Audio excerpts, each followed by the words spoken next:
The emergency klaxon screamed across forward operating base Reaper at 0547 hours.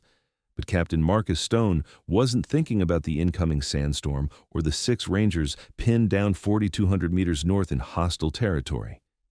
He was thinking about how the woman cleaning rifle parts in the corner of the armory looked like she'd never fired anything bigger than a stapler. "Any snipers here?" He barked to the room full of soldiers scrambling for gear, his voice cutting through the chaos like a blade through silk.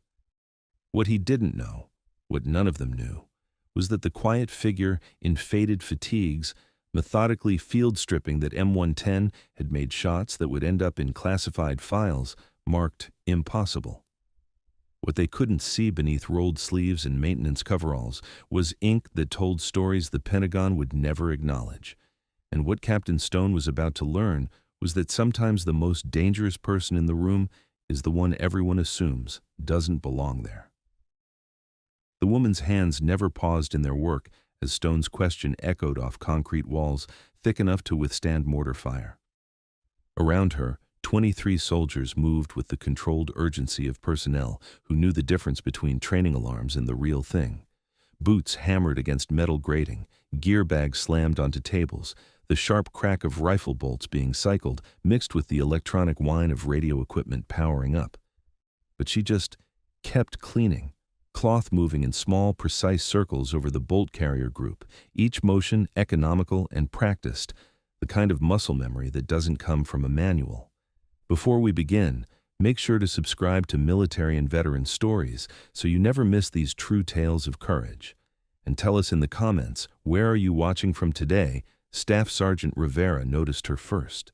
He was cross-checking equipment manifests when his eyes landed on the figure hunched over the disassembled rifle, and something about her posture made him pause. 22 years in the Army had taught him to read people the way others read books, and the woman's stance, perfectly balanced, shoulders square, breathing controlled, didn't match her paperwork. According to his clipboard, she was Emma Thorne, civilian contractor, maintenance specialist, clearance level, basic. But civilians didn't sit like that. Civilians didn't handle weapons with that kind of unconscious competence, and they definitely didn't stay calm when klaxons were screaming and Rangers needed extraction. "Thorne," Rivera called out, voice sharp with urgency. "You're maintenance, right? We need that rifle operational in 60 seconds. She looked up then, and Rivera found himself staring into eyes the color of steel in winter, gray, cold, and completely unreadable.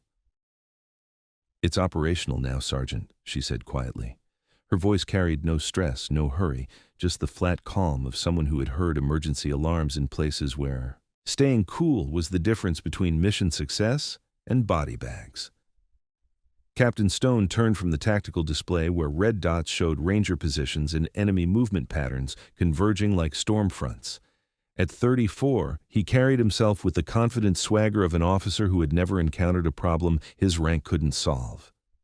2 tours in Afghanistan, 3 Bronze Stars, and a reputation for bringing his people home alive had earned him the kind of respect that meant people listened when he talked. Right now, he was looking for a sniper, qualified for an impossible shot, and his eyes swept the room cataloging possibilities. Corporal Chen, qualified to 800 meters, Specialist Rodriguez, decent at 600, Private First Class Williams, barely certified to 300. None of them had the range he needed. None of them could thread a bullet through a window 4,200 meters away in crosswinds that would make most shooters pack up and go home. His gaze landed on Emma Thorne and stuck. She'd finished reassembling the rifle with movements so smooth they looked choreographed. Check the chamber, test the trigger, adjust the scope, each action flowing into the next without hesitation. But she was just maintenance, just a contractor, just someone who... "Where exactly do you need me to shoot, Captain?" The question hung in the air like smoke from a distant fire. Every head in the armory turned toward the woman who'd just asked about shooting when no one had offered her a rifle. Stone's eyebrows pulled together in confusion, mixed with irritation. "Excuse me?" Emma Thorne set the M110 down with the same careful precision she'd used to clean it. "You asked for snipers.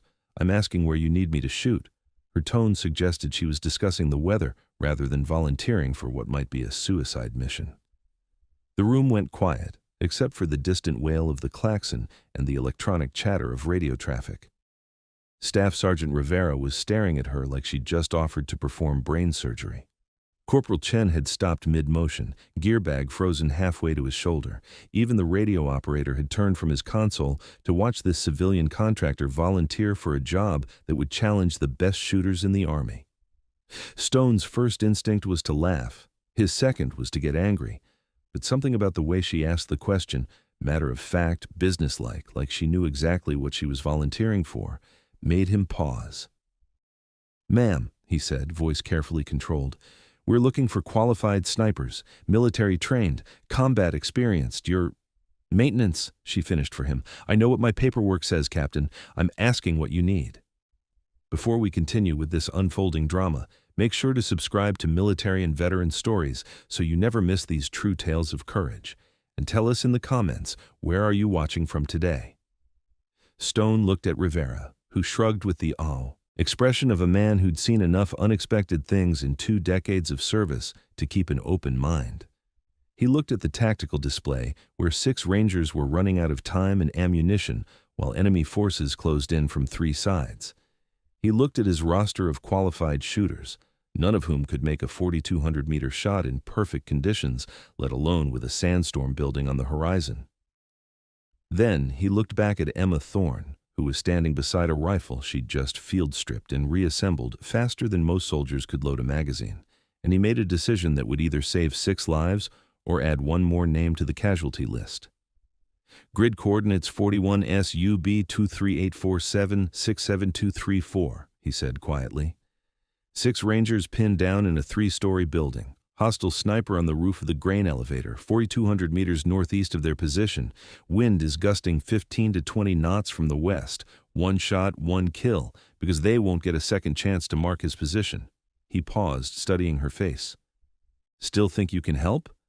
Emma Thorne picked up the M110. The weight settled into her hands like a familiar tool returning home. She checked the scope mounts with movements too quick to follow, made a minor adjustment to the parallax setting, and shouldered the weapon with the kind of natural flow that comes from muscle memory drilled so deep it survives trauma, torture, and 3 years of pretending to be someone else. "I'll need a spotter," she said. It wasn't bravado. It wasn't false confidence. It was the voice of someone stating a logistical requirement, like requesting ammunition or weather updates. And for the first time since the klaxon started screaming, Captain Marcus Stone began to wonder exactly who Emma Thorne really was. The morning had started like any other at Forward Operating Base Reaper. Dust devils spiraled across the landing zone where helicopters squatted like sleeping metal insects. The temperature was climbing toward another scorching day in the Afghan highlands, and the smell of diesel fuel mixed with the distant scent of smoke from cooking fires in the village beyond the wire. Emma Thorne had arrived on the 300 supply run, riding in the back of a Humvee with spare parts and ammunition. No fanfare, no formal introduction, just another contractor getting shuttled to another assignment in another place where Americans weren't supposed to be. The guards at the gate checked her ID against a clipboard, waved her through, and forgot about her immediately. Her quarters were in Building 7, a plywood and corrugated metal structure that housed transient personnel and short-term contractors. Single bed, metal locker, desk bolted to the floor. Standard temporary billeting that smelled like disinfectant and old coffee. She dropped her duffel bag on the floor, unpacked exactly 3 items: laptop, encrypted satellite phone, and a small metal case containing tools most maintenance personnel would never need, and reported to the armory for her assignment briefing. Weapons maintenance specialist, the paperwork said. Civilian contractor, no prior military service. Clearance level, basic. Background check, clean. Nothing in her file suggested she was anything more than another technical specialist, keeping the war machine running. Master Sergeant Kowalski had handed her the work orders without looking up from his own clipboard. "Routine maintenance rotation," he'd said in the bored tone of someone who'd briefed 1,000 contractors over the years. Standard small arms, crew-served weapons, scopes, cleaning supplies in the arms room. Questions? Emma had shaken her head. No questions. She understood her role perfectly. For 3 days, she'd been invisible. Just another figure in maintenance coveralls moving through the base like a ghost, cleaning rifles, calibrating scopes, replacing worn parts. She spoke to people only when spoken to, kept her work area organized with military precision, and finished every assignment exactly on time. The soldiers noticed her the way they noticed the cleaning crew or the mess hall staff, functionally, briefly, then not at all. She was background noise in the complex symphony of base operations, someone who belonged in the support structure, not the pointy end of the spear. But Staff Sergeant Rivera had been watching. Not suspiciously, just with the professional curiosity of a senior NCO who'd learned to pay attention to details that might matter later. He'd noticed that her work area stayed cleaner than regulation required. He'd noticed that she handled weapons with unconscious competence rather than the careful attention civilians usually required. He'd noticed that she never asked questions about equipment she should have been unfamiliar with. Most telling, he'd noticed her breathing. It was too controlled, too regular. The kind of respiratory discipline they taught in very specific schools for very specific purposes. Rivera had made a mental note to pull her file later, run a deeper background check, maybe make a few phone calls to verify her contractor credentials. But later had become never, because routine has a way of absorbing small concerns until they disappear into the daily grind of keeping a forward operating base functional. Until the klaxon started screaming, until Captain Stone asked a question that changed everything, until Emma Thorne stopped pretending to be someone she wasn't. Now she stood in the armory with a rifle in her hands, offering to make a shot that would challenge the best snipers in the military, and Rivera was realizing that his instincts about paying attention to details had been more important than he'd known. "Spotter," Captain Stone repeated, processing her request. He looked around the armory, cataloging personnel. Every qualified spotter was either deployed, on leave, or assigned to other missions. The Rangers calling for help were part of a reconnaissance patrol that had stumbled into more trouble than they could handle alone. Time was running out. "I'll spot for you," Corporal Chen volunteered. He was 19 years old with sharp eyes and the kind of eagerness that came from wanting to prove himself. Not ideal, but functional. Emma shook her head. "Negative. I need someone who understands ballistics at extreme range, someone who's worked shots beyond 2,000 meters. The room went quiet again. What she just described was specialist knowledge possessed by maybe a dozen snipers in the entire army. Forward Operating Base Reaper had exactly 0 personnel qualified to work at that range, which was why Stone had been preparing to tell the Rangers they were on their own until air support could arrive. "Ma'am," Stone said carefully, "we don't have anyone with that qualification on base." Emma Thorne set the rifle down and looked directly at him. Her expression was neutral, almost pleasant, but something in her eyes suggested that Captain Marcus Stone was about to learn his first lesson about assumptions.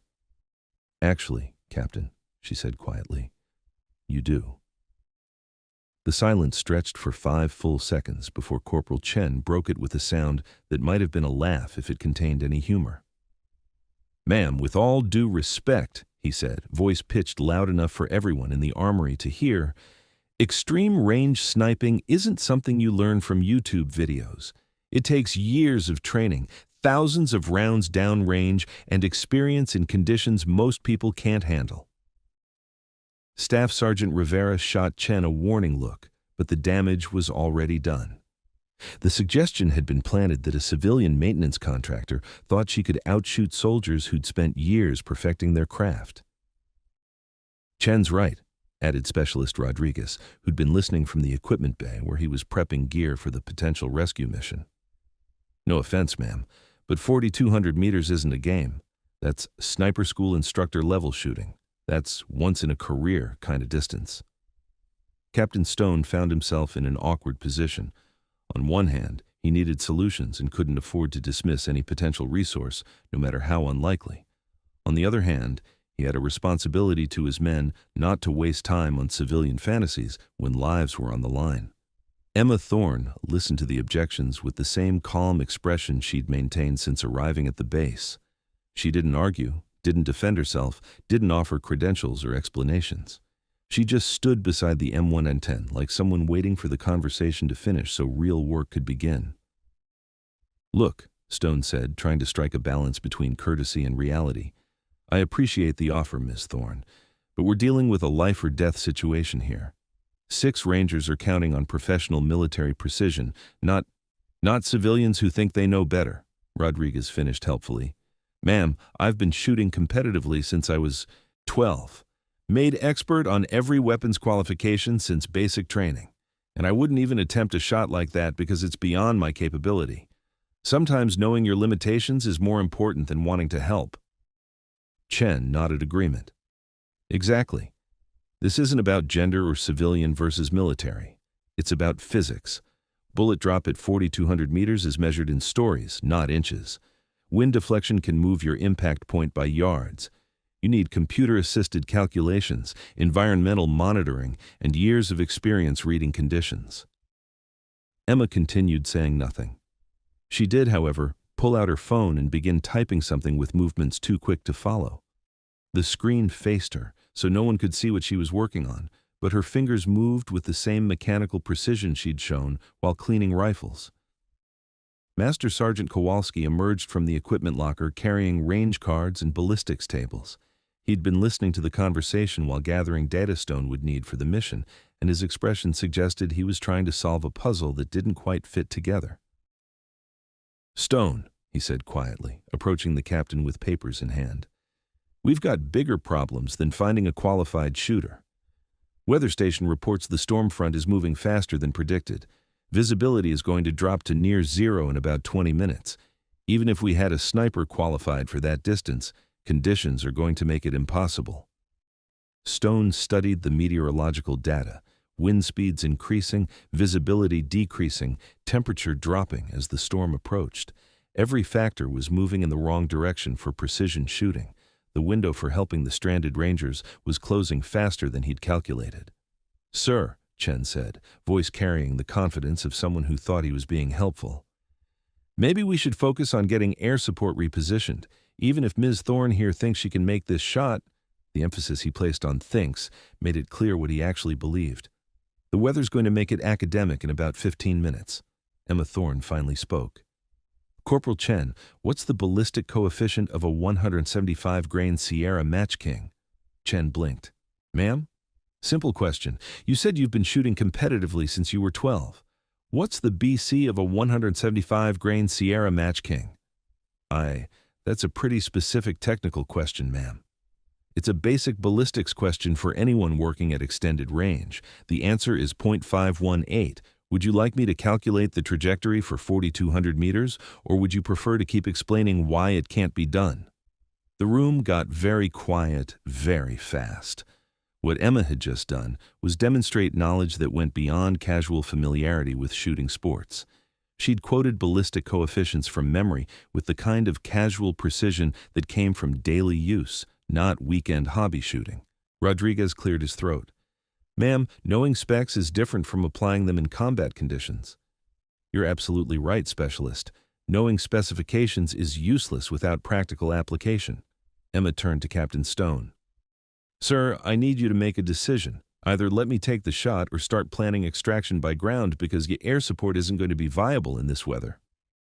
Stone looked at the meteorological data again, then at the tactical display showing Rangers running out of time and ammunition. He looked at his roster of qualified personnel, none of whom could make the shot even in perfect conditions. And he looked at Emma Thorne, who just demonstrated technical knowledge that shouldn't exist in a maintenance contractor's skill set. Ms. Thorne, he said carefully, I need to ask you a direct question, and I need a direct answer. What's your actual background? Emma met his gaze steadily. Civilian contractor, maintenance specialist, clearance level basic. That's what my paperwork says, Captain. That's not what I asked. For the first time since arriving at FOB Reaper, Emma Thorne smiled. It wasn't a pleasant expression. It was the kind of smile that appeared on the face of someone who'd been waiting for the right question. No, sir, it's not. The encrypted satellite phone in Emma's pocket buzzed twice, paused, then buzzed once more. The signal pattern that meant priority traffic from people who weren't supposed to exist. She ignored it. Captain Stone was studying her like a problem that needed solving. Around them, soldiers continued prepping gear for a rescue mission that was looking increasingly impossible, but the focus had shifted. Emma could feel a tension settling on her like weight on a scale. "Ma'am," Staff Sergeant Rivera said quietly, "if you have qualifications that aren't in your official file, now might be a good time to share them." Emma picked up the M1R10 again, not to demonstrate or make a point, just because holding the rifle felt more natural than standing empty-handed in a room full of armed soldiers. The weight distribution was exactly what she expected. The balance point fell precisely where her muscle memory said it should.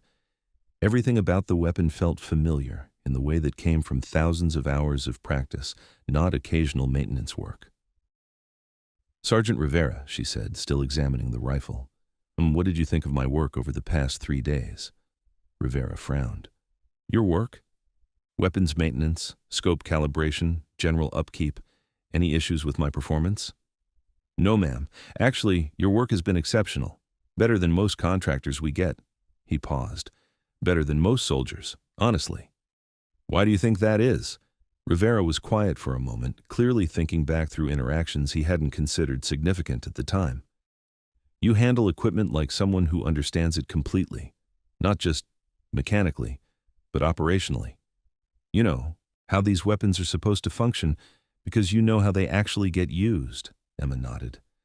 "Good observation. What else?" "You're breathing," Corporal Chen said suddenly. Everyone looked at him, and he shifted uncomfortably under the attention. "I mean, I noticed it yesterday when you were working on scope mounts. You breathe like someone trained for stress response. 4 count in, 4 count hold, 4 count out. That's combat breathing. They teach it in advanced marksmanship courses." "They teach it in several places," Emma corrected. "Advanced marksmanship is one of them." The satellite phone buzzed again. Same pattern. Priority traffic that wouldn't wait indefinitely. Emma continued ignoring it. Captain Stone was getting impatient. "Ms. Thorne, we're running out of time for 20 questions. Those Rangers need help in—" He checked his watch. "Approximately 12 minutes before weather makes any long-range engagement impossible. Either you can make this shot or you can't. Either you have the qualifications or you don't. I need a straight answer." Emma set the rifle down carefully and looked around the armory. 23 soldiers, all watching her, all waiting for her to either prove herself or admit she was out of her depth. She thought about the Rangers 4,200 meters away, probably wondering why air support hadn't arrived, probably calculating ammunition remaining and making hard decisions about what happened next. She thought about the mission that had brought her to Fob Reaper, the one that wasn't in any official file and wouldn't appear in any after-action report. The mission that required her to maintain cover as a civilian contractor while gathering intelligence on weapons trafficking through this sector of operations. She thought about the 3 years she'd spent building this identity, creating Emma Thorne from nothing, burying who she really was so deep that even a background investigation wouldn't find cracks in the facade. And she thought about 6 Rangers who were about to die because a captain didn't know he had one of the best long-range shooters in military history standing in his armory, offering to do the job she'd been trained to do. Emma pulled out her phone and scrolled to a number that appeared to be a civilian contractor help desk. She hit dial and waited for an answer. "Atlas Maintenance Solutions, this is Marcus. How can I help you?" "Marcus, this is Emma Thorne, contractor ID Alpha 779er. I need emergency authorization for operational status." "Stand by for verification." A pause. "Ms. Thorne, I show you're currently assigned to maintenance duties. What's your situation?" 6 Rangers in contact, 4,200-meter engagement required, local command requesting sniper support." Another pause, longer this time. "Ma'am, that's outside your current cover mission parameters." "I understand. I'm requesting emergency authorization to break cover and provide immediate tactical support." "Stand by." The line went quiet except for electronic hiss. Everyone in the armory was watching Emma have what sounded like the most bureaucratic conversation in military history. Captain Stone looked like he was about to intervene when the voice returned. "Ms. Thorne, authorization granted. Your cover status is temporarily suspended for operational necessity. Resume cover mission parameters upon completion of tactical support." "Understood." "Atlas Maintenance Solutions?" "Yes, ma'am." Tell Atlas Control that Raven needs to make a long-distance phone call. Emma ended the call and looked up to find 23 faces staring at her in complete silence. The conversation they'd just witnessed didn't sound like anything a civilian contractor should have been making. The terminology was wrong. The authorization process was wrong.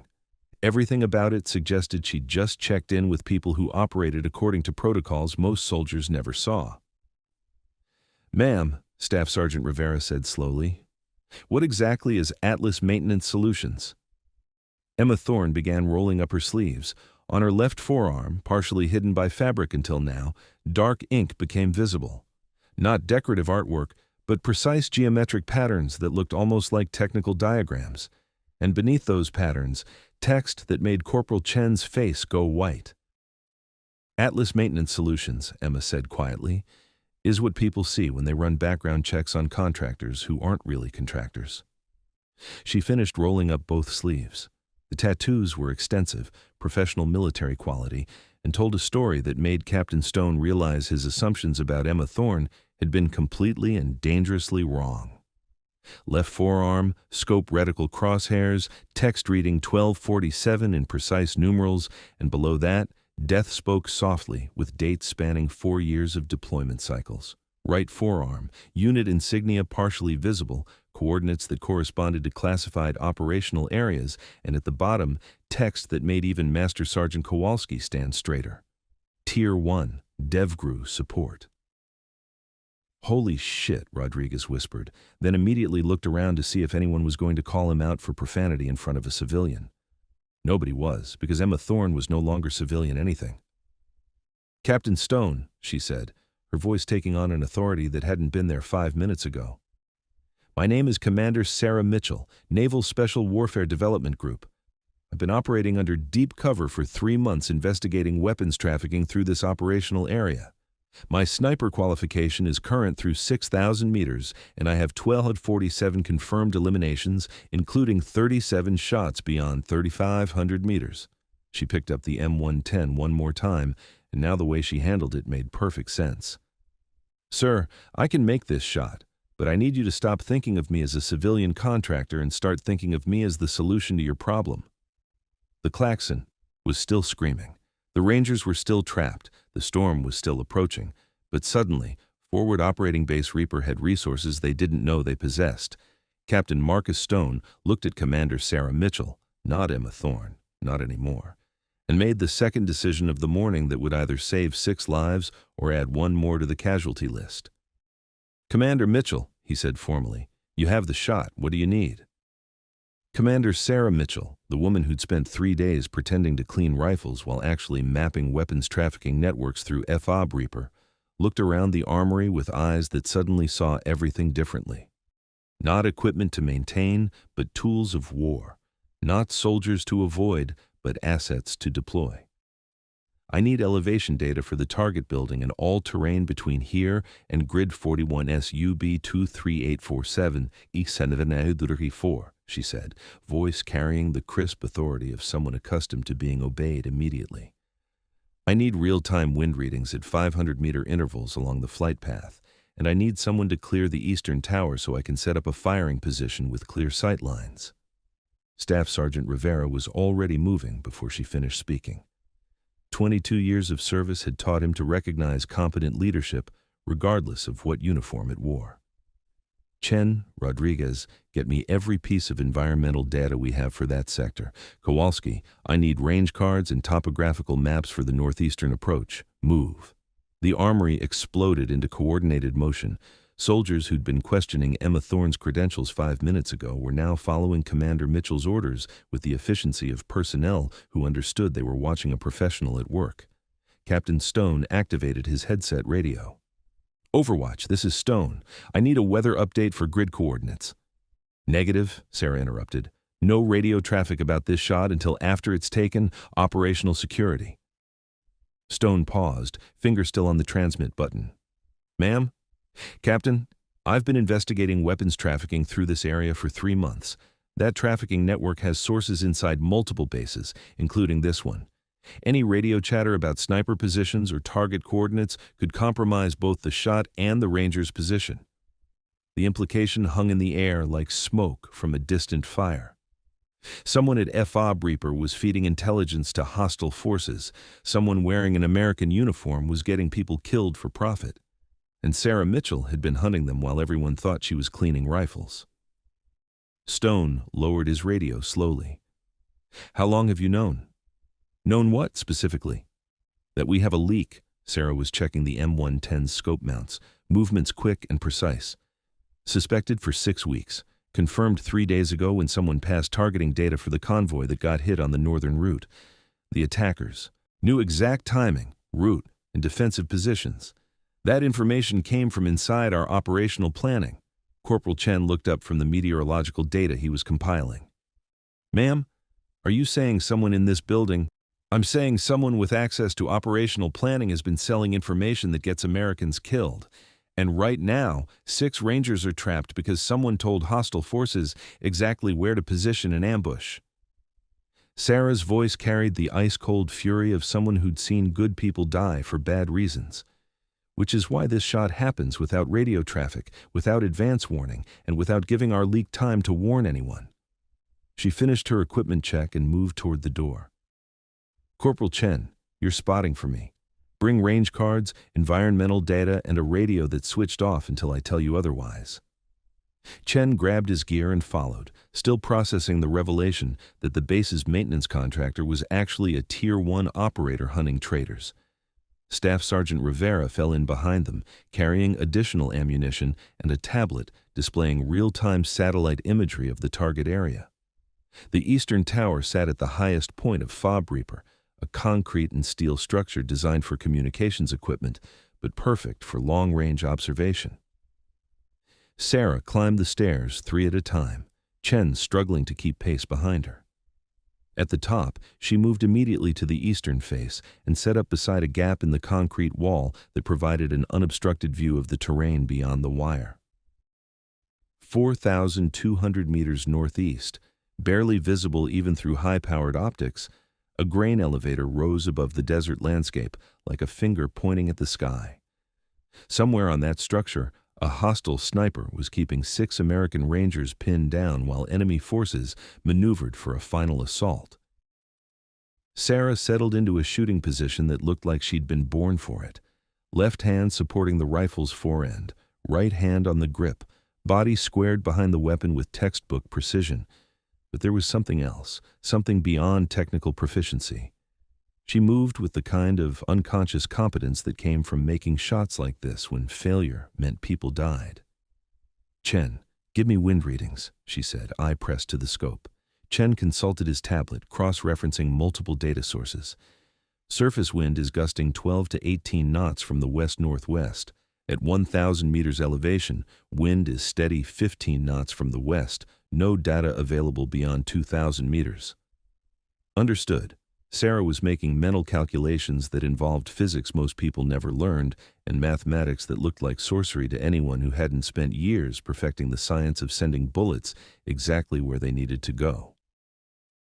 Her satellite phone buzzed with the priority signal pattern. She ignored it again.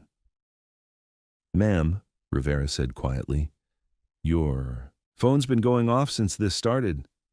Should you—" "Negative. Atlas Control can wait until after I kill this sniper." She made a minute adjustment to the scope's elevation dial. "Chen, range to target?" Chen consulted his range-finding equipment. 4,247 meters, exactly. Sarah nodded, still peering through the scope. At that distance, the target building was barely visible as a structural outline. The human figure she needed to eliminate would be a dot smaller than a pinhead, moving sporadically, probably smart enough to minimize exposure while still maintaining overwatch on the trapped Rangers. "Environmental conditions?" she asked. "Temperature 47 degrees Celsius, barometric pressure 29.92 inches, humidity 18%. Chen was reading from instruments with the precision of someone who understood that every number mattered. Mirage effect is minimal but present. Light crosswind at target distance, estimated 6 to 8 knots from the northwest. Sarah began her breathing cycle. 4 counts in, hold for 4, exhale for 4. The rhythm that slowed her heart rate, steadied her hands, and created the biological stillness necessary for shots that challenged the laws of physics.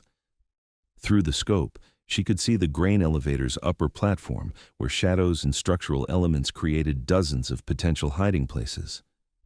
The hostile sniper was disciplined, exposing himself only long enough to engage targets, then disappearing back into cover. Professional, experienced, dangerous, but not as experienced as someone who'd made shots like this in places where missing meant watching teammates die. Sarah's phone buzzed again, the priority pattern that meant Atlas Control was getting impatient.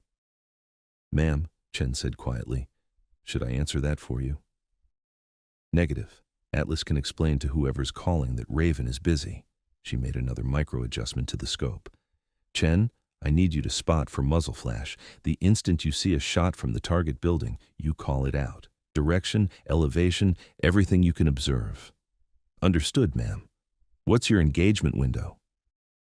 Sarah was quiet for a long moment, studying the target through optics that revealed details invisible to the naked eye. The grain elevator was a complex structure with multiple levels, numerous firing positions, and enough cover to hide a dozen snipers. But there were patterns to observe, tactical habits that revealed themselves to patient hunters. "Professional snipers have disciplines they don't break," she said, voice barely above a whisper. "Our target has been engaging the Rangers in a pattern. 3 shots, then a position change. He's maintaining sector fire from the eastern face of the structure, probably moving between 3 prepared positions to avoid counter-battery fire." Chen was following her reasoning, learning from someone whose understanding of sniper tactics came from years of applying them in conditions where mistakes were fatal. "He'll expose himself again within the next 2 minutes, Sarah continued, "and when he does, I'll have approximately 4 seconds to acquire, aim, and fire before he disappears back into cover. 1 shot, 1 kill, because there won't be a second opportunity." The radio traffic from the trapped Rangers crackled through Chen's headset, voices tight with the controlled urgency of personnel running out of ammunition and options. 6 professionals who'd volunteered to serve their country, now depending on a shot that most people would consider impossible. Sarah's breathing deepened. 4 counts in, hold for 4, exhale for 4. Her heart rate slowed to the deliberate rhythm of someone who'd learned to function in the space between life and death. Through the scope, the grain elevator filled her field of view like a landscape from another planet. 4,247 meters, almost 2.5 miles, a distance where bullet drop measured in stories, where wind deflection could move impact point by yards, where the curvature of the Earth became a factor in trajectory calculations. But Sarah Mitchell had made shots like this before, in places whose names would never appear in any public record, against targets whose deaths would never be officially acknowledged. She'd learned her craft from instructors who measured success in missions completed and teammates brought home alive. "Movement," Chen whispered. "Eastern face, 3rd level, partial exposure." Sarah saw it too. A shadow shifting behind concrete, the faintest suggestion of a human outline positioning for another shot at the trapped Rangers. Professional discipline warring with the operational necessity of maintaining effective fire, she centered her crosshairs on the area of movement and waited. Patient. Still.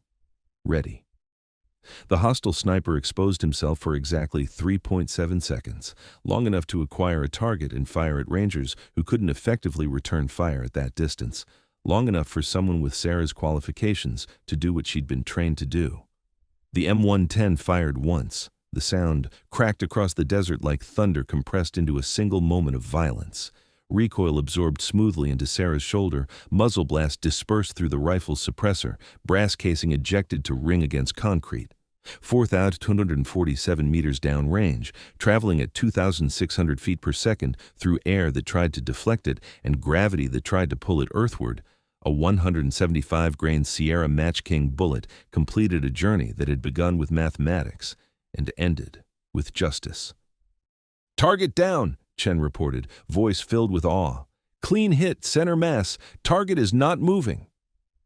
Sarah worked the bolt, chambering a fresh round, but kept her eye on the scope. Professional snipers sometimes worked in teams. Professional target verification required confirming that threats were actually eliminated, not just disrupted. 30 seconds passed. No movement from the grain elevator. No additional shots at the Rangers. Position. Chen, get me radio contact with the Rangers. Tell them their sniper problem is resolved and they're clear for movement. Chen activated his radio with hands that shook slightly from adrenaline and realization. Bravo 6, this is Overwatch. Your sniper threat is neutralized. Repeat, sniper threat is neutralized. You are clear for movement. The response came back immediately. Overwatch, Bravo 6, confirmed sniper threat eliminated?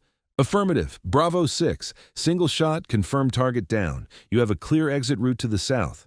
Roger, Overwatch, moving now. Who the hell made that shot? Chen looked at Sarah, who was already beginning to break down her firing position. Bravo 6, that information is classified. Just know that someone had your backs. As Sarah and Chen descended from the tower, word was spreading through Fob Reaper with the speed that only military gossip could achieve. A 4,147-meter shot, confirmed kill. Hostile sniper eliminated, 6 Rangers extracted safely. But the details that followed turned whispers into stunned silence. The shot had been made by the maintenance contractor, the quiet woman who'd been cleaning rifles for 3 days. The civilian who'd been invisible until an emergency forced her to reveal skills that challenged comprehension. Staff Sergeant Rivera was waiting at the bottom of the tower stairs, tablet in hand, expression somewhere between awe and confusion. Ma'am, I've been monitoring radio traffic. The Rangers are clear and moving to extraction. Single shot, confirmed elimination at, he checked his tablet, 247 meters. Sarah nodded, slinging the M110 across her shoulder with movements that suggested carrying rifles was as natural as breathing. Chen did excellent spotting work. Make sure that gets noted in his file. Chen was still processing what he'd witnessed. Ma'am, I've never seen shooting like that. I mean, I've heard stories about impossible shots, but watching someone actually make one. He trailed off, searching for words that didn't exist. Corporal Chen, that wasn't an impossible shot. It was a necessary shot. There's a difference. They walked back toward the armory in silence that felt heavy with the weight of what had just happened. But as they approached the building, Sarah could see that their return was being observed. Soldiers who'd been going about routine duties were now stopping what they were doing to watch the woman who'd just redefined everyone's understanding of what was possible. Master Sergeant Kowalski emerged from the armory carrying equipment manifests that suddenly seemed trivial. Commander, Captain Stone needs to debrief you immediately, and... He hesitated. Ma'am, there are some phone calls coming in. Official channels. People asking questions about what just happened here. Sarah's satellite phone chose that moment to buzz again with the priority pattern. She looked at it, then at the growing crowd of soldiers who were trying to pretend they weren't watching her every move. Sergeant Rivera, she said quietly, I need you to clear the armory. Official debrief only. Everyone else finds something else to do. Rivera nodded and began directing personnel away from the building with the authority of someone who understood that significant events required security protocols.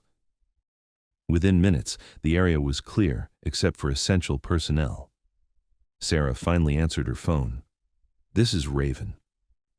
The voice on the other end was crisp, professional, and carried the kind of authority that made full bird colonels stand at attention.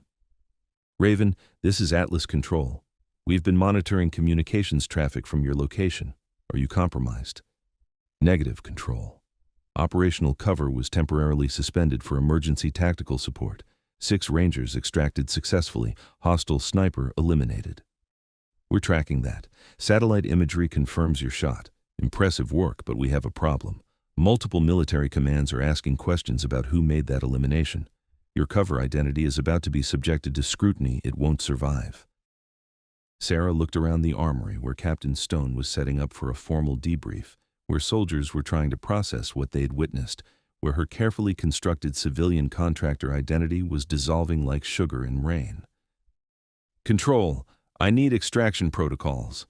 The weapons trafficking investigation is compromised, and maintaining cover is no longer viable. Negative, Raven. Your mission continues, but under modified parameters. We're implementing Protocol 7. Your true credentials will be partially disclosed to local command. Cover story is that you were temporarily attached for counterintelligence purposes.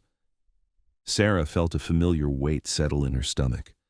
Protocol 7 meant burning bridges. It meant that people who'd trusted Emma Thorne, the contractor, were about to learn they'd been deceived for months. It meant watching relationships built on false pretenses collapse under the weight of necessary lies. Control, confirm Protocol 7 implementation. Confirmed. Your new legend is incoming. Commander Sarah Mitchell, Naval Intelligence, temporary duty for counterintelligence operations. Your sniper qualifications are now on record. Your investigation continues under official cover. The line went dead. Sarah looked around the armory where Captain Stone was waiting for answers, where Corporal Chen was still trying to process what he'd witnessed, where Staff Sergeant Rivera was beginning to understand that the woman he'd been working alongside for 3 days was someone entirely different than he'd believed. If you're hooked on this story, make sure to subscribe and turn on notifications so you never miss an upload. Your support means everything and helps me bring you more inspiring military stories like this one. Captain Stone approached her with the measured steps of someone navigating unfamiliar territory. Commander Mitchell, I need to understand what just happened here, not just the shot, though that was... He paused, searching for adequate words. That was beyond anything I've seen in 15 years of service. But I need to understand who you are and what you're really doing at my base. Sarah set her rifle down carefully, then looked directly at Stone. Captain, what I'm about to tell you is classified at levels that require security clearances most personnel don't possess. But given what just happened, you're now read into operations that officially don't exist. She pulled out her tablet and entered a series of commands that brought up files Stone had never seen before. Official documents bearing seals he recognized but had never expected to encounter at a forward operating base. For the past 3 months, I've been investigating weapons trafficking networks that have been responsible for 17 attacks on coalition forces. Networks that have access to intelligence that should be impossible for hostile forces to obtain. Networks that have sources inside multiple military installations, including this one. Stone's expression shifted from confusion to concern to something approaching alarm. You're saying we have enemy agents operating inside American bases? I'm saying you have American personnel selling intelligence to enemies for profit. Personnel with access to operational planning, convoy routes, defensive positions, and tactical communications. And 3 days ago, I identified the source of the leak at a fob reaper. The armory went completely silent. Corporal Chen was staring at Sarah like she'd just announced the laws of physics were optional. Staff Sergeant Rivera was standing very still, processing implications that could reshape everything he thought he knew about base security. Who? Stone asked quietly. Sarah consulted her tablet again, scrolling through files that contained evidence compiled over weeks of careful observation. Captain, that information is need to know, and your need to know status is currently being evaluated by people with security clearances that don't appear on any public organizational chart. Her satellite phone buzzed with a text message. She glanced at it, then at Stone. However, I can tell you that the leak has been neutralized. Permanently. Stone's eyes narrowed. Neutralized how? The hostile sniper I eliminated 20 minutes ago wasn't just providing overwatch for forces attacking our Rangers, Captain. He was also the primary conduit for intelligence, flowing from this base to enemy networks. Eliminating him broke a communication chain that had been operational for 8 months. Chen made a sound that might have been a laugh if it contained any humor. Ma'am, are you saying that shot didn't just save 6 Rangers? It ended an intelligence leak that's been getting Americans killed. That shot, Sarah said quietly, accomplished multiple objectives simultaneously. Sometimes the best operations are the ones that solve several problems with a single action. She gathered her equipment and moved toward the door. Captain Stone, you'll be receiving new orders within the hour. Your base security protocols are being upgraded to prevent future compromise. Your personnel will be subjected to enhanced vetting procedures, and your intelligence sharing will be restricted to channels that can't be intercepted or redirected. Stone stepped forward, blocking her path. Commander Mitchell, I need more than that. My soldiers need to understand what happened here today. They need to know who you are and why you were operating under false identity on my base. Sarah stopped and looked at him with eyes that held the weight of missions completed and secrets that would never be shared. Captain, your soldiers need to know that sometimes the most dangerous people in any room are the ones everyone assumes don't belong there. They need to know that underestimating someone based on appearance or assumed qualifications can be a fatal mistake. And they need to know that the woman they thought was just cleaning rifles has been keeping them alive for 3 months. She moved past him toward the door, then paused. Oh, and Captain, Emma Thorne never existed. Commander Sarah Mitchell is Navy intelligence, but even that's not the whole story. Some stories don't get told. Some names don't appear in official records. Some people work in the spaces between what's acknowledged and what's necessary. What's your real name? Rivera asked quietly. Sarah smiled, and for just a moment, she looked exactly like the maintenance contractor who'd been invisible for 3 days. Sergeant Rivera, my real name is classified at levels that require security clearances you don't possess, but you can call me Sarah, and you can know that everything you thought about assumptions and first impressions just got permanently revised.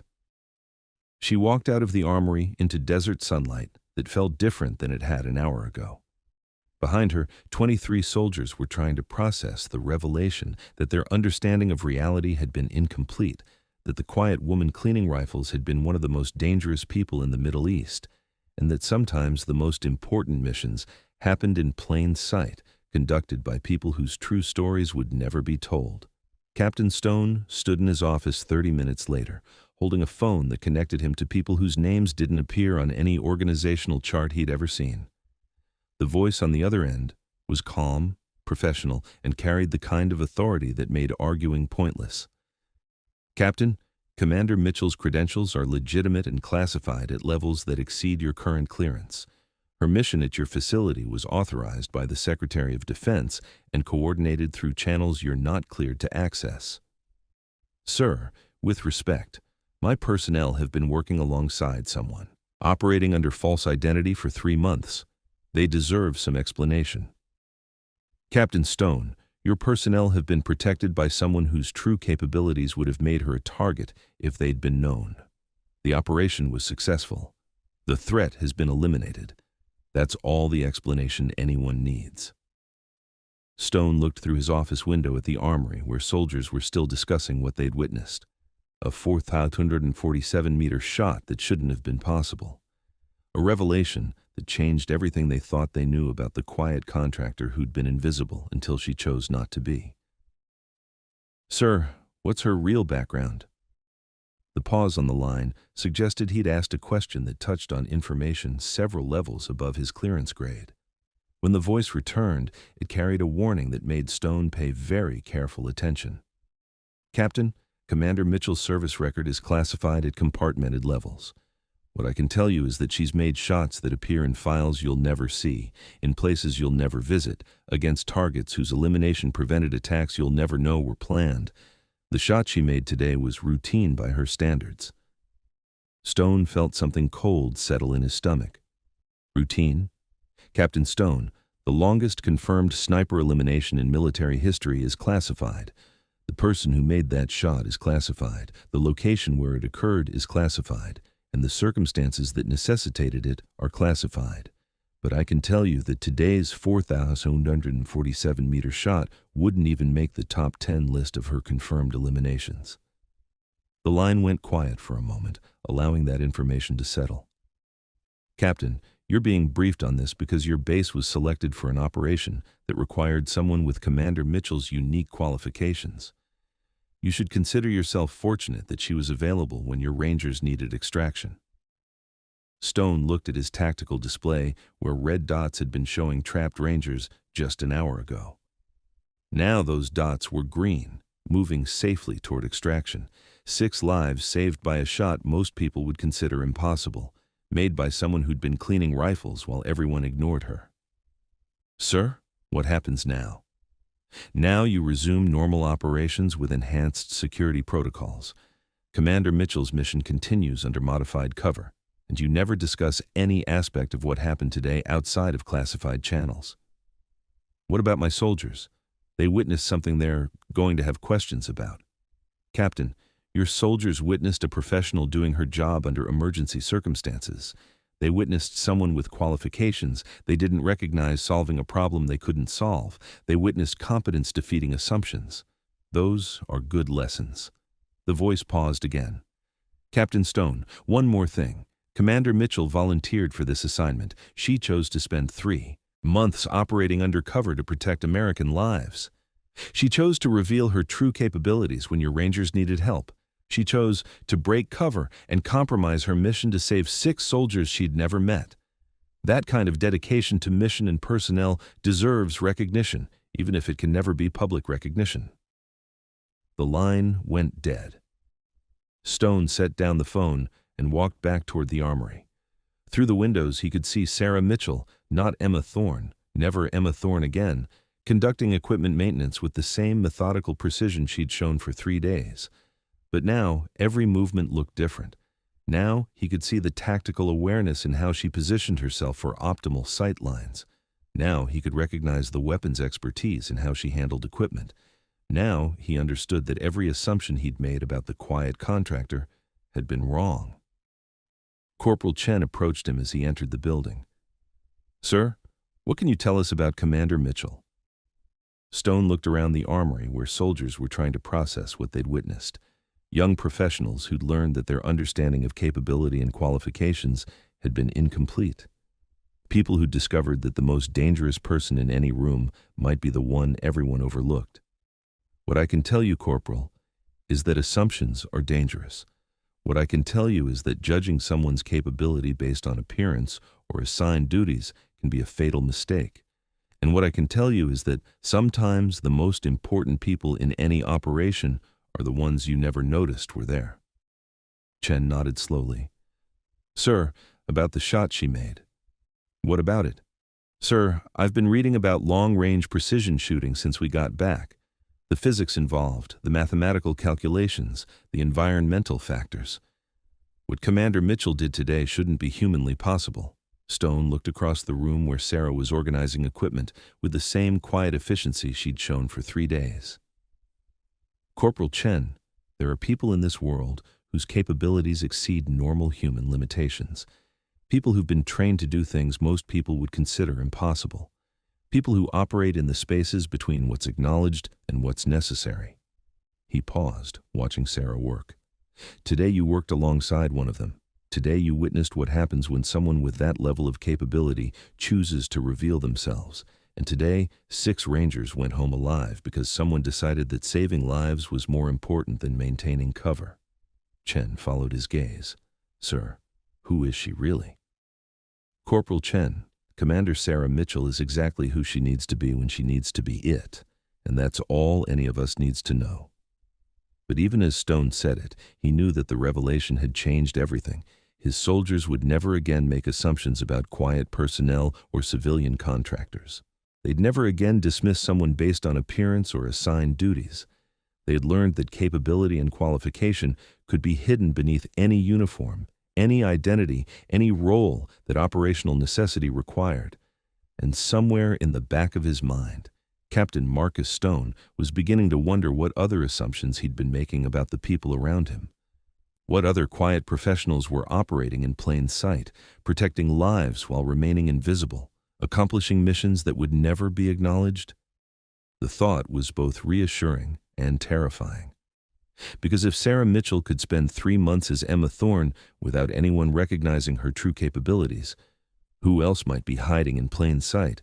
Who else might be more than they appeared? Who else might be ready to save lives when assumptions proved inadequate and reality demanded capabilities that officially didn't exist? Stone looked around his base with new eyes, and suddenly everything looked different. Word traveled through Fob Reaper with the speed that only truth could achieve when it was too extraordinary to contain. By 1400 hours, every soldier on base knew fragments of the story. A 4,247-meter shot, a maintenance contractor who wasn't a contractor. 6 Rangers extracted alive because someone nobody had noticed possessed skills that challenged comprehension. But fragments became facts when Master Sergeant Kowalski pulled the official classified communication that arrived at 1427 hours. The message was brief, formal, and signed by people whose authority couldn't be questioned. Classification: Secret no foreign from JSOC DevGru to FOB Reaper Actual. Subj operational confirmation. Confirm CDR S Mitchell operational status authorized. 2 mission success acknowledged.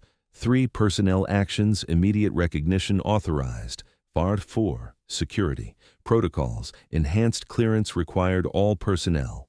Debriefing classified channels only. Operational note Ravens Fort any shot officially confirmed as longest combat elimination in current theater. Mission parameters exceeded. Well done. JSOC sends regards. Kowalski read the message twice, then carried it directly to Captain Stone's office. Stone read it 3 times, then walked out to find Sarah Mitchell still conducting equipment maintenance like nothing had happened. She was in the same place she'd been for 3 days, methodically cleaning weapons with movements that now looked entirely different to anyone watching. But there was something else, something that hadn't been there an hour ago. Soldiers were approaching her workstation, not to question her credentials or challenge her presence, but to watch a professional at work. Corporal Chen stood nearby, holding range cards and environmental data they'd used for the shot. He wasn't cleaning his own equipment or performing assigned duties. He was studying Sarah's movements like a student watching a masterclass in precision and technique. Staff Sergeant Rivera was explaining something to a group of junior enlisted personnel, voice low, but carrying enough for Stone to catch fragments. Longest confirmed elimination in theater. Intelligence operation. 3 months undercover. The atmosphere had shifted completely. The woman everyone had ignored was now the center of attention, but not the uncomfortable kind that came from curiosity or suspicion. This was the attention that came from recognition, professional respect, understanding that they were in the presence of someone whose capabilities exceeded normal human limitations. Stone approached Sarah's workstation, the classified message in his hand. "Commander Mitchell, I need a word." Sarah looked up from the M110 she was cleaning, the same rifle that had eliminated a hostile sniper 4,247 meters away less than 2 hours ago. "What can I do for you, Captain?" "Ma'am, I have official confirmation of your mission status and—" He paused, looking around at the soldiers who were listening with the kind of attention usually reserved for critical briefings. "Commander, this needs to be said publicly." Sarah set down her cleaning rod and gave Stone her full attention. Around them, the armory grew quiet, as personnel sensed that something significant was about to happen. "Ma'am," Stone said, voice carrying clearly through the space, "I've just received official communication from Joint Special Operations Command confirming your operational status and mission success." He held up the classified message. "Your 4,047-meter elimination has been officially confirmed as the longest combat shot in the current theater of operations." The silence that followed was absolute. Every person in the armory was processing what they'd just heard, not just that Sarah had made an impossible shot, but that it was officially recognized as record-setting by people whose authority couldn't be questioned. Staff Sergeant Rivera stepped forward. 22 years of military service had taught him when moments demanded formal recognition. He came to attention and rendered a perfect military salute. "Ma'am, it has been an honor serving alongside you."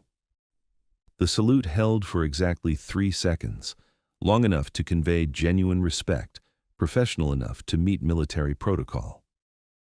When Rivera lowered his hand, something fundamental had shifted in the room. Corporal Chen followed immediately. His salute was sharp, precise, delivered with the kind of reverence usually reserved for Medal of Honor recipients or fallen comrades. "Ma'am, thank you for bringing our Rangers home." Then Specialist Rodriguez, then Private Williams, then Master Sergeant Kowalski. One by one, every soldier in the armory came to attention and rendered salutes that carried weight beyond protocol. These weren't automatic gestures of military courtesy. These were expressions of genuine respect for someone who demonstrated capabilities they hadn't known existed. Sarah stood and returned each salute individually. Not the casual acknowledgement senior officers sometimes gave to junior personnel, but the kind of focused attention that recognized each person as an individual deserving of respect. She understood that these salutes meant something. They represented the moment when assumptions died and truth was acknowledged. The last person to salute was Captain Stone himself. He approached Sarah with the measured steps of someone who understood that his gesture would be watched and remembered by every soldier under his command. He came to attention. His salute was held longer than protocol required, delivered with the kind of precision that made it clear this wasn't just military courtesy. This was acknowledgement. This was recognition. This was a captain saluting someone whose service had exceeded anything he'd witnessed in 15 years of military leadership. "Commander Mitchell," he said, voice carrying across the armory, "on behalf of the United States Army, the Rangers you saved, and every soldier on this base, thank you for your service. Thank you for your sacrifice, and thank you for reminding us that capability and qualification can exist in ways we never expected." Sarah returned his salute, then looked around the armory at faces that showed genuine respect instead of dismissive assumptions. At soldiers who'd learned that their understanding of who belonged where had been incomplete. At professionals who'd discovered that the most important person in any room might be the one everyone overlooked. "Thank you," she said quietly. "But I want everyone to understand something. The shot I made today was possible because Corporal Chen provided excellent spotting support, because Staff Sergeant Rivera provided accurate environmental data, because Master Sergeant Kowalski maintained equipment to perfect operational standards, because Captain Stone made the decision to trust someone whose credentials he couldn't verify." She paused, making eye contact with each person who'd saluted her. Military success is never individual achievement. It's always team accomplishment. Today, we saved 6 Rangers because everyone did their job exactly when it mattered most. The humility in her voice made the respect in the room deepen. Here was someone with record-setting capabilities acknowledging that success required team effort, someone who could make shots that defied physics, crediting others for providing support, someone whose true qualifications were classified at levels most people would never see, insisting that shared responsibility made victory possible. But not everyone at FOB Reaper was prepared to accept the new reality that Sarah Mitchell represented. Major Daniels had been away from the base during the morning's emergency, conducting liaison meetings at a higher headquarters 40 kilometers south. He returned at 1500 hours to find his forward operating base transformed by events he hadn't witnessed and implications he didn't understand. Major Daniels was everything Captain Stone aspired to become. Career military, politically connected, accustomed to being the highest-ranking officer in any room. At 42, he'd built his reputation on maintaining strict adherence to protocol, chain of command, and the kind of military discipline that kept operations running smoothly. He'd also built that reputation on never being surprised by subordinates, never being challenged by personnel outside his direct command, and never having his authority questioned by people who didn't understand how military hierarchy worked. Walking into the armory at 1503 hours, Major Daniels immediately sensed that something was wrong. Too many soldiers in one place, too much attention focused on someone who wasn't wearing appropriate rank insignia, too much familiarity between enlisted personnel and what appeared to be a civilian contractor. "Captain Stone!" he barked from the armory entrance, voice carrying the kind of authority that usually made people stand straighter. "What's the situation here?" Stone turned from the equipment manifest he'd been reviewing with Sarah. "Sir, I was about to brief you on this morning's emergency response, and I can see the emergency response, Captain. What I can't see is why my soldiers are fraternizing with contractor personnel instead of performing assigned duties." Daniels's eyes swept the room, taking inventory of people who should have been elsewhere, doing jobs that maintained base operational status. His gaze landed on Sarah Mitchell and stuck. She was sitting at the same workstation where she'd been for 3 days, methodically cleaning the same types of weapons she'd been assigned to maintain. But something about the scene felt wrong to Daniels's trained eye for military protocol. Too much attention, too much respect, too much familiarity from soldiers who should have maintained professional distance from civilian support personnel. "Ms. Thorne," he said, addressing Sarah with the name that appeared in his personnel files, "I believe your contract specifies maintenance duties, not social interaction with military personnel. Perhaps you could focus on your assigned responsibilities." The armory went dead silent. Every soldier present understood that Major Daniels had just made a mistake that would reshape his understanding of military hierarchy, but none of them were authorized to correct a field-grade officer's misconceptions about classified operations. Sarah looked up from the weapon she was cleaning. Her expression was neutral, professional, exactly what Daniels expected from contractor personnel being reminded of their place in the military hierarchy. But something in her eyes suggested that Major Daniels was about to receive an education he hadn't requested. "Sir," Sarah said quietly, "I believe there's been a misunderstanding about my status and mission here." Daniels stepped closer, posture radiating the kind of authority he'd used to manage difficult personnel for 20 years. "Ms. Thorne, the only misunderstanding is your apparent confusion about appropriate contractor behavior. You're here to maintain equipment, not to develop relationships with military personnel that compromise proper command structure." Captain Stone stepped forward, recognizing that his superior officer was walking into a situation that could become deeply embarrassing for everyone involved. "Sir, if I could brief you privately on this morning's operational developments." "Captain Stone, I can see the operational developments.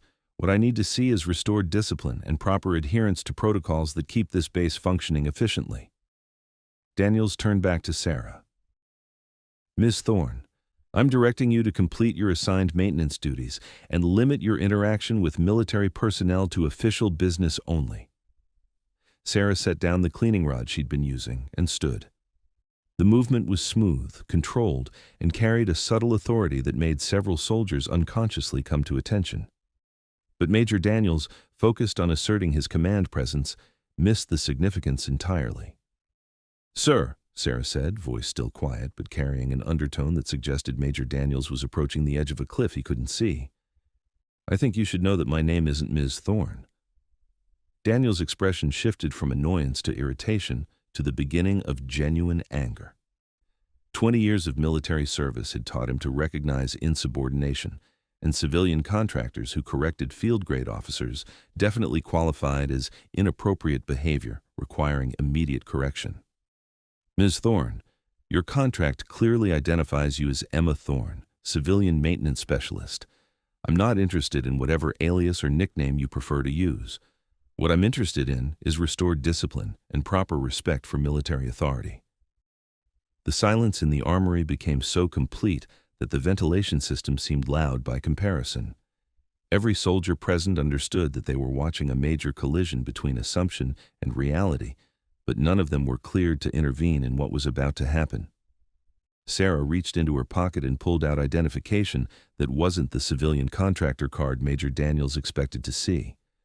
She held it out for his inspection, and when he took it, his expression began a transformation that would be remembered by every witness for the rest of their careers. The ID card was military issue, but not like anything Daniels had seen before. The classification level was marked in red letters that made his stomach drop. The photograph showed Sarah Mitchell, but the rank and unit designation made him read the information 3 times before accepting what he was seeing. Commander Sarah J. Mitchell, Naval Special Warfare Development Group, classification TS ASI TK, no foreign clearance, Tier 1, Omega Access, operational status, classified.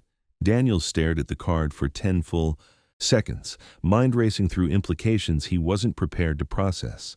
Naval Special Warfare Development Group, DevGru, Tier 1 capabilities, security clearances that exceeded his own by classifications he'd never encountered. When he looked up from the ID card, Sarah Mitchell was standing exactly where she'd been a moment ago, but everything about her appearance had changed. Not physically. She wore the same maintenance coveralls, stood in the same position, held herself with the same quiet composure. But now Daniels could see past the civilian contractor facade to the professional underneath. The tactical awareness in how she positioned herself, the unconscious competence in how she'd been handling weapons, the controlled breathing pattern that indicated stress management training at levels most military personnel never received. Everything he'd dismissed as contractor unfamiliarity was actually the operational discipline of someone whose training exceeded his understanding. "Sir," Captain Stone said quietly, "Commander Mitchell eliminated a hostile sniper at 4,247 meters this morning. Single shot.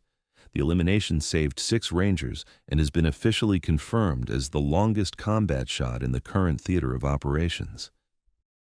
Daniels felt the world shift underneath him like standing on unstable ground during an earthquake. The woman he'd been lecturing about proper contractor behavior had made a shot that challenged the laws of physics. The person he'd been directing to limit interaction with military personnel was a Tier 1 operator whose qualifications were classified at levels he couldn't access. "Commander Mitchell," he said, voice rough with the effort of processing information that didn't match his expectations, I apologize. I didn't realize." "No apology necessary, Major. You responded to the information you had available. That information was intentionally incomplete for operational security reasons." Sarah's voice carried no anger, no resentment, just the professional courtesy of someone who understood that assumptions were sometimes necessary when complete information wasn't available. But Daniels wasn't finished processing the implications. "Ma'am, if you're DevGru, what are you doing conducting maintenance at a forward operating base?" Sarah glanced at Captain Stone, who nodded slightly. The operational security requirements had changed when she'd broken cover to save the Rangers. Some explanations were now possible that hadn't been authorized before. "Major, I've been investigating weapons trafficking networks that have been providing intelligence to hostile forces. Networks with sources inside multiple military installations, including this base. My cover as a maintenance contractor allowed me to observe personnel and operations without drawing attention to the investigation." Daniel's face went through several color changes as the full scope of what he'd walked into became clear. "Ma'am, are you saying that we've had enemy agents operating inside American bases?" "I'm saying you had American personnel selling intelligence to enemies for profit. Past tense. The network was eliminated this morning when I terminated the hostile sniper who served as their primary communication conduit." The weight of that revelation settled on Major Daniels like pressure from a collapsing building. Not only had he just lectured one of the most qualified operators in the American military about proper contractor behavior, but that operator had been conducting a classified investigation that had eliminated threats he hadn't known existed. Slowly, carefully, Major Daniels came to attention. His salute was held longer than protocol required, delivered with the kind of precision that acknowledged not just rank, but competence, sacrifice, and service that exceeded normal expectations. "Commander Mitchell, on behalf of all personnel under my command, thank you for your service and your sacrifice, and please accept my apologies for failing to recognize your operational status." Sarah returned his salute with the same professional courtesy she'd shown throughout the interaction. "Major Daniels, you handled the security situation exactly as your training directed. No apology is necessary." But as she spoke, every soldier in the armory understood that they'd witnessed something significant. They'd seen authority challenged by assumption and transformed by truth. They'd watched a field-grade officer learn that his understanding of who belonged where had been incomplete. They'd observed the moment when protocol met reality, and reality won. More importantly, they'd witnessed Sarah Mitchell's response to being disrespected by someone who outranked her cover identity. No anger, no resentment, no demand for recognition or respect. Just professional competence focused on mission accomplishment rather than personal validation. The lesson wasn't lost on anyone present. Real authority didn't demand recognition. Real competence didn't require acknowledgement. Real professionals did their jobs regardless of whether anyone understood what those jobs actually entailed. Major Daniels lowered his salute and looked around the armory at soldiers who'd learned something about assumptions, authority, and the difference between rank and capability. When he spoke again, his voice carried the weight of someone whose understanding of military leadership had just been permanently revised. "Ladies and gentlemen, today we've been reminded that the most dangerous person in any room is often the one we assume doesn't belong there. We've learned that capability and qualification can be hidden beneath any uniform, any identity, any role that operational necessity requires. And we've seen what happens when professionals focus on mission accomplishment rather than personal recognition."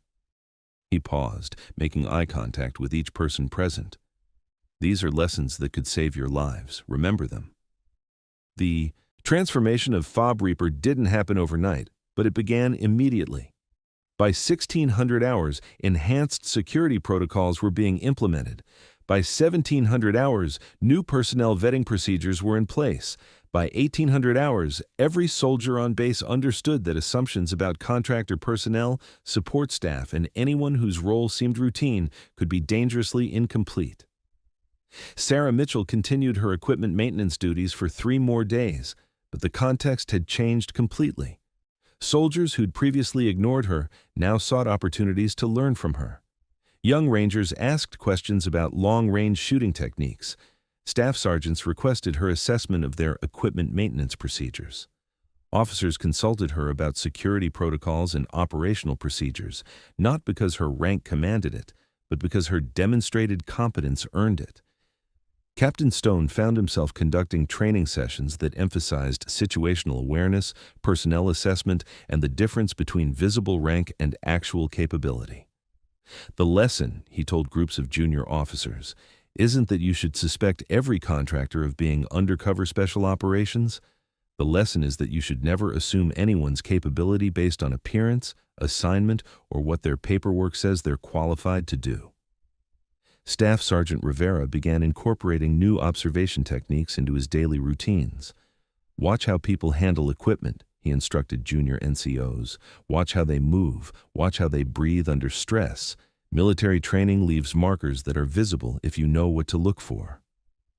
Corporal Chen, who'd spotted for the record-setting shot, found himself reassigned to advanced marksmanship training with a recommendation that highlighted his potential for sniper school. His performance during the emergency had demonstrated capabilities that deserved development, and Commander Mitchell's assessment carried weight with people who made those decisions. But the most significant change was in how personnel throughout the base approached their interactions with support staff, contractors, and anyone whose role seemed routine or unremarkable. The woman who'd cleaned rifles for 3 days while conducting a classified intelligence investigation had taught everyone a lesson about the danger of assumptions. On her 4th day, Sarah received new orders that arrived through the same classified channels that had brought her to Fob Reaper originally. Her investigation was complete. Her cover was blown. Her mission required reassignment to a different theater, where different threats demanded attention from people with her unique qualifications. Her departure was as quiet as her arrival had been.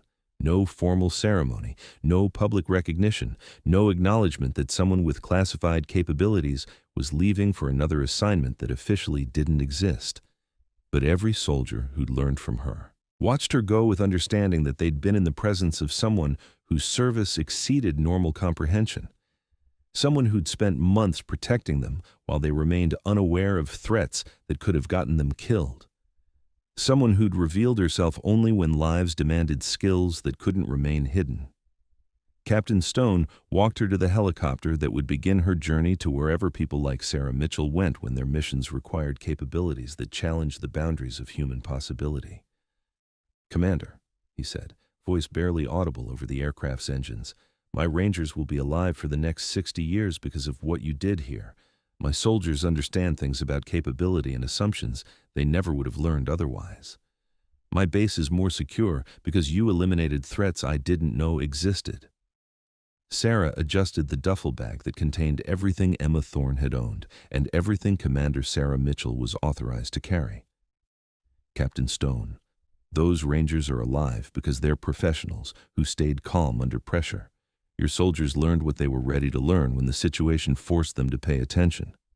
Your base is more secure because good people made hard decisions when it mattered."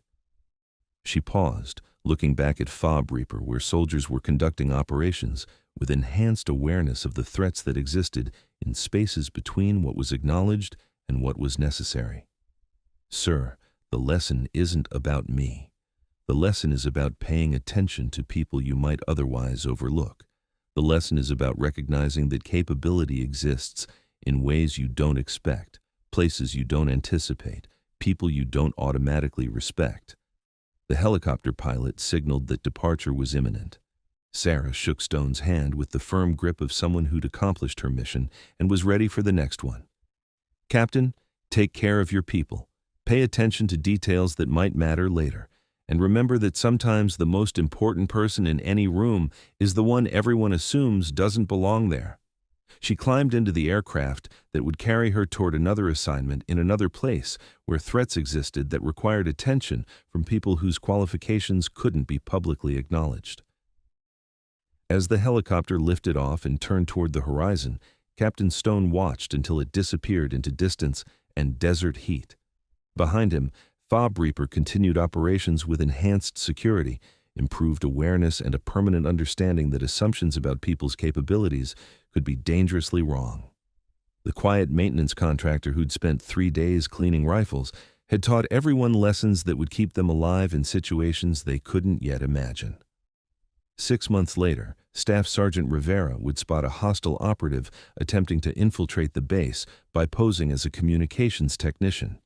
His detection came from observing behavior patterns that didn't match the person's supposed background, lessons learned from watching Sarah Mitchell handle equipment with capabilities her cover story couldn't explain. 8 months later, Corporal Chen would graduate from sniper school with scores that earned him assignment to Ranger Battalion. His instructors noted his exceptional ability to observe and communicate environmental factors under pressure, skills developed while spotting for a shot that redefined what was possible at extreme range. 10 months later, Captain Stone would identify a security breach in operational planning by recognizing that someone was asking questions about information they shouldn't have needed. His investigation would prevent an attack on a convoy carrying medical supplies to a rural clinic, lives saved by understanding that people weren't always what they appeared to be. The lessons continued spreading through personnel transfers, training programs, and the informal networks that carried knowledge through military communities. Sarah Mitchell's 3 days as Emma Thorne had created ripple effects that improved security, enhanced awareness, and saved lives in ways that would never be officially documented. But perhaps the most important lesson was the simplest one. Real professionals did their jobs regardless of whether anyone understood what those jobs actually entailed. Real capability didn't require recognition. Real service happened in silence, conducted by people whose true stories might never be told. Somewhere in the intelligence files that tracked classified operations and record-setting achievements, Commander Sarah Mitchell's 4,147-meter elimination was documented with technical precision. Wind conditions, environmental factors, equipment specifications, and mathematical calculations that proved the shot was possible for someone with her training and experience. What those files couldn't document was the transformation that occurred when assumptions met reality. The moment when prejudice encountered competence. The instant when everything everyone thought they knew about capability and qualification was permanently revised. The files couldn't capture the expressions on soldiers' faces when they realized the quiet woman cleaning rifles possessed skills that challenged human limitations. They couldn't record the weight of salutes rendered by people who'd learned that respect was earned through demonstration rather than demanded through rank. They couldn't preserve the understanding that spread through Fob Reaper like wildfire. The most dangerous person in any room might be the one everyone overlooked, but the lessons lived on in the minds and actions of everyone who'd witnessed the morning when Emma Thorne became Commander Sarah Mitchell. When a maintenance contractor revealed herself as one of the most qualified operators in the American military. When an impossible shot saved 6 lives and eliminated threats that had been hiding in plain sight. Those lessons would save more lives, prevent more attacks, protect more people who would never know their security came from understanding learned when assumptions proved inadequate and reality demanded capabilities that officially didn't exist. Because sometimes the most important missions happened in silence. Sometimes the most critical operations were conducted by people whose true qualifications remained classified. And sometimes the difference between life and death came down to recognizing that the quiet professional cleaning equipment in the corner might be the most dangerous person you'd ever meet. If you enjoyed this story, please subscribe for more military and veteran stories. These true tales keep the courage alive for generations to come. And in the comments, tell us where are you watching from and who's the quiet leader you'll never forget. The helicopter disappeared into the horizon, carrying Sarah Mitchell toward the next mission, the next identity, the next place where threats existed that required attention from people whose stories would never be publicly told. But at FOB Reaper, the lessons remained, and the transformation was permanent. Sometimes the most important person in any room was the one everyone assumed didn't belong there. Sometimes capability wore the disguise of routine assignment. And sometimes the difference between mission success and catastrophic failure came down to recognizing that assumptions could be dangerously, fatally wrong. The quiet professionals knew this truth. They lived it. They embodied it. And when circumstances demanded, they revealed it to people who needed to understand that the world was more complex, more dangerous, and more protected than they'd ever realized. Commander Sarah Mitchell was one of those professionals. Emma Thorne had been her disguise. The 4,247-meter shot was just another day at work for someone whose true story would remain classified long after everyone who witnessed it had forgotten the details. But they would never forget the lesson. Never underestimate the quiet professional. Never assume you know who belongs where. Never dismiss someone because their paperwork doesn't match their capabilities. Those lessons would save lives, prevent attacks, protect people who would never know their security came from understanding earned when reality challenged assumptions and truth proved more complex than anyone had imagined. The helicopter disappeared. The mission continued. And somewhere in the distance, another quiet professional was beginning another assignment that would never appear in any public record. The work continued in silence, conducted by people whose courage would never be celebrated, whose sacrifice would never be acknowledged, whose service would never be publicly recognized. But their stories mattered. Their missions succeeded. Their quiet professionalism kept the world safer than it would have been otherwise. And sometimes, when circumstances demanded it, they emerged from the shadows just long enough to remind everyone that capability existed in ways that challenged understanding and demanded respect. Then, they disappeared again, leaving only lessons and the knowledge that assumptions could be dangerously wrong when applied to people whose true qualifications remained classified for reasons of national security. The work continued. The mission succeeded. The quiet professionals remained ready, and the world stayed a little safer because they existed even when no one knew they were there.